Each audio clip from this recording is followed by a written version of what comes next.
Et bonjour, je vous retrouve encore tous et toutes pour une petite séance de travail où là je vous propose un peu d'abdominaux.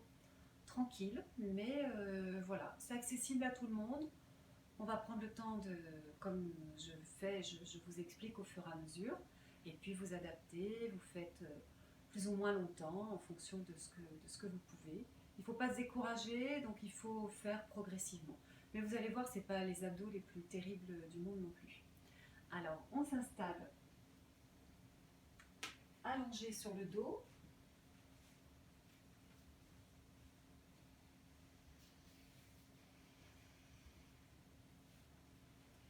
Voilà, on prend le temps de bien déposer le bassin, toute la colonne allongée. Faites attention à la tête, qu'elle ne soit pas comme ceci. S'il le faut, si vous n'arrivez pas à vous placer comme ça facilement, placez un petit coussin sous la tête, de façon à avoir le menton quand même plus vers la poitrine, de façon à allonger les cervicales. Voilà, on a un léger creux naturel, là voilà, j'ai à peine la place de passer ma main à plat. Ça, c'est tout à fait acceptable comme courbure, hein. On a une courbure naturelle au niveau lombaire. Donc, voilà, les bras sont relâchés vers le bas, les pieds un peu écartés l'un de l'autre, déposés à plat. Je suis confortable. Voilà, on prend le temps de placer aussi une respiration juste naturelle. Juste vous portez votre attention sur votre respiration. Et puis on va ensemble placer une respiration diaphragmatique en commençant par inspirer, en laissant le ventre se détendre de façon à ce qu'il se gonfle. Alors on a aussi la cage thoracique qui s'ouvre bien sûr, hein, puisque c'est quand même l'air pénètre quand même dans les poumons qui sont derrière la cage thoracique. Et on va souffler en montant le périnée et en pressant le nombril vers la colonne. Donc ventre qui se creuse, en pressant le nombril vers la colonne, je resserre la sangle abdominale, mais surtout je viens solliciter la musculature profonde abdominale, un muscle qu'on appelle le transverse, qui est plaqué le long de la colonne. Et je reprends cette inspiration, mon ventre se gonfle, et je vais lentement, longuement de nouveau souffler. Alors, montez le périnée. Si vous n'êtes pas sûr de sentir le travail sur le périnée, vous contractez tous les sphincters, vous contractez un peu les fessiers, et au fur et à mesure, tranquillement, on arrive à différencier. Et donc, j'active tranquillement le transverse avec cette image du nombril qui se presse contre la colonne, et on va même ajouter, en partant du nombril, une fermeture éclair qui pourrait se fermer dans les deux sens. Donc c'est le transverse qui se plaque contre la colonne pour aider ma colonne, elle aussi, à se plaquer, à s'allonger dans les deux sens contre le sol. Et je relâche le ventre bien souple. J'inspire. Et je souffle, je monte le périnée, je presse le nombril vers la colonne. J'insiste tranquillement. Éventuellement, je tiens encore un peu sur l'apnée. Surtout vérifier la détente des épaules. Elles n'ont aucune action dans l'histoire. Allez encore, on relâche bien. L'inspiration, ventre qui se gonfle. Et nombril vers la colonne.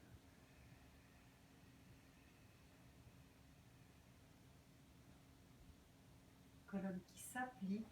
Et j'ajoute quand même un petit détail de correction. Pas de bascule du bassin en arrière. Là, ce n'est pas les mêmes abdominaux qu'on sollicite si on fait ça. Donc, c'est vraiment la recherche de la fermeture éclair. Voilà. Donc là, on l'a fait ensemble 4 fois. C'est le minimum.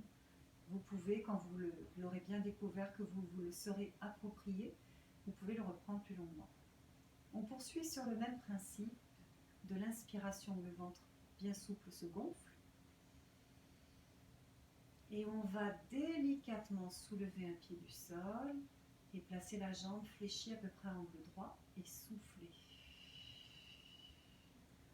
Et en soufflant, bien sûr, on retrouve le travail du périnée, du transverse.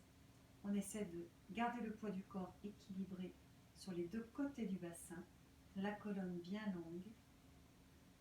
Délicatement, je ramène mon pied au sol, je reprends une inspiration. J'ai soulevé mon autre pied et je reste, je souffle. Je monte le périnée, je souffle longuement, je presse le nombril vers la colonne.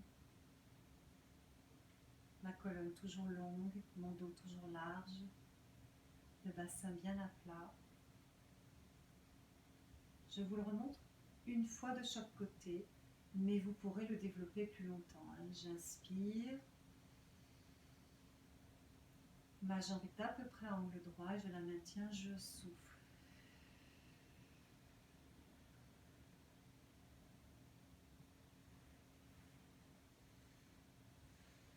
En ramenant délicatement mon pied dans le sol, je reprends l'inspiration, je soulève l'autre, ventre qui se gonfle, épaules relâchées et je souffle longuement.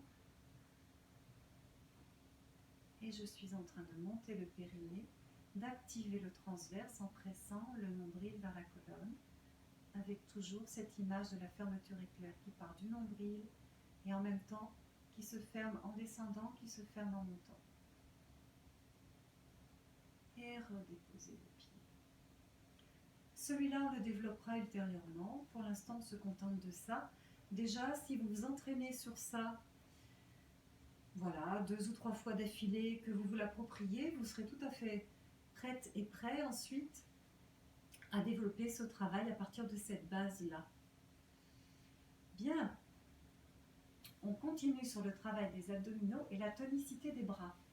Alors, il a l'air de rien, celui-là, mais si on est très attentif à ce qui se passe, au placement du corps, aux muscles que l'on met en action, que l'on sollicite, et à la position, donc au placement du corps, je viens de le dire, eh bien, il y a du travail. Donc, je vous le disais, abdominaux et tonicité des bras. Alors, abdominaux, on va retrouver le transverse qu'on vient là de chauffer un petit peu, mais aussi les abdominaux plus superficiels, ceux qui tapissent toute notre paroi abdominale. Donc, on va inspirer avant de démarrer et tirer par le bout des doigts, lentement, lentement, je soulève mes bras. Je souffle régulièrement. On ne va pas pouvoir avoir seulement une inspiration et une expiration parce que le mouvement est trop lent. Donc vous reprenez régulièrement des micro-inspirations et vous soufflez régulièrement. Alors je suis en même temps que je vous parle en train de faire plein de choses. Donc mes bras lentement, là ils commencent à travailler en tonicité parce que je les retiens. Vous allez sentir leur poids. Et je travaille mes abdominaux parce que j'essaye de ne pas enrouler le bassin ni de cambrer, parce qu'au fur et à mesure que mes bras vont vers l'arrière, et bien naturellement, si je n'y prends pas garde, voilà, donc je fais volontairement ce qu'il ne faut pas faire, c'est-à-dire je me retrouve avec la cage thoracique très ouverte et un pont là. Donc c'est là où le travail des abdominaux des deux catégories vont intervenir. Le travail donc va consister à garder la cage thoracique fermée. Donc c'est là où je resserre toute la sangle abdominale superficielle et à garder la colonne longue. C'est là où je fais intervenir le transverse en retrouvant le travail qu'on a fait précédemment. Nombril vers la colonne et la fermeture éclair qui se ferme, voilà, pour plaquer la colonne dans le sol. Alors, pour ce qui concerne le mouvement des bras, il y a un moment où en fonction de votre souplesse ou en fonction d'éventuelles douleurs, peut-être que vous serez obligé de vous arrêter. Celles et ceux d'entre vous qui pourront atteindre le sol, tant mieux. Ça veut dire qu'il y a une bonne mobilité au niveau des épaules. Hein. Mais attention, on n'arrive pas ici en étant complètement cambré, en ayant tout lâché. Il vaut mieux se dire, ah ben là je m'arrête parce que je sens que si je vais plus loin, je n'arrive plus, je ne suis pas en capacité là pour le moment de continuer à mobiliser mes abdominaux efficacement. Donc il vaut mieux ne pas aller jusqu'au bout, mais être efficace, avoir la bonne position. Donc maintenant que ces explications de base vous sont données, je le fais une fois en entier, l'aller et le retour. Donc l'inspiration, et c'est parti. Donc je vais inspirer et souffler régulièrement. J'en profite pour vous donner d'autres petits détails, comme par exemple le fait que là, je laisse mes omoplates, mes épaules déposées dans le sol. Je ne suis pas du tout, vous voyez la différence, je ne suis pas du tout en tension comme ça. Voilà. Et je suis très attentive pendant que mes bras continuent leur chemin à ce qui se passe au niveau de mon bassin. Je n'oublie pas ma respiration, c'est très important de continuer à souffler régulièrement. J'essaie de sentir si ma cage thoracique s'ouvre ou pas. Si vous le faites avec quelqu'un qui vous aide en posant la main à cet endroit-là, on sent bien si ça reste fermé ou si au contraire l'espace là s'est élargi et si la cage thoracique est complètement ouverte. Si vous ne sentez pas de vous-même, quelqu'un peut vous apporter de l'aide en posant la main. On continue à souffler. On s'arrête où l'on sent qu'on a atteint sa limite. Donc ça peut être au-dessus du sol ou dans le sol. Et on inspire. On amorce le retour. Pareil, en laissant les épaules, les omoplates déposées dans le sol. On sent bien le poids de nos bras. Donc ça tonifie les bras, mais aussi les épaules, les deltoïdes. Et puis donc les abdominaux, si on fait le travail correctement. N'oubliez pas votre respiration.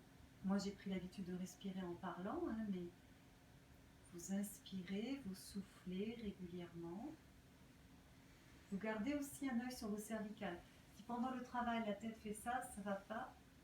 Donc il faut penser de temps en temps à vérifier le relâchement des épaules et à vérifier la longueur des cervicales. Voilà, alors celui-là, 3 fois d'affilée, c'est bien. C'est pas mal. Et vous allez voir, il est doux. C'est pas des abdominaux violents, c'est pas des séries où ça brûle. Mais il est très intéressant. Déjà parce qu'on travaille sur la conscience du placement du corps, donc c'est toujours des informations intéressantes qu'on peut utiliser pour plein d'autres choses. Et puis, il tonifie bien quand même. Voilà, j'espère que vous avez suivi cette séance sans trop de difficultés. Je vous dis merci pour aujourd'hui et puis on se retrouve d'autres fois.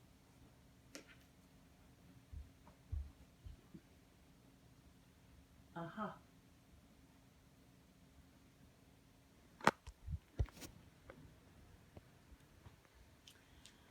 Alors il affichait